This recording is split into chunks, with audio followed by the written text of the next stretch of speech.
ไอ้เห่าเขามีอะไรกันเขาก็เงียบไอ้นี่ไอ้นี่ใส่เสียงใส่เอฟเฟกต์เต็มที่ใส่ลมเต็มที่3 บ้านแตกมึงจะใส่ลมในขนาดนั้นได้มีมึงตัวเดียวนะรำคาญโอ้ยทั้งวันใส่อารมณ์เป็นควรคางรำคาญหน้าไม้กว้างหัว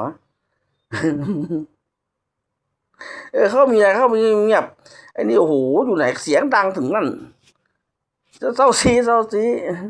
ไม่ใช่เรารวมมึงเราหรือรำคาญเนี่ยพาคนรำคาญด้วยงั้นเจ็บตัวง่ายๆนะแหมตัวเมียเขาจะเงี้ยไอ้นี่เสียงดังโอ้ยว้าวเป็นไรของมึงไอ้โอ้ยที่นอนที่มึงอะไรขึ้นมาข้างหน้าเล่นซะเลยเล่นได้อ้วนเลยอ้วนอ้วนน้อยทีเออมึงทำอะไรพ่อได้บ้างเนี่ยฮะมึงทำอะไรพ่อได้บ้างเนี่ย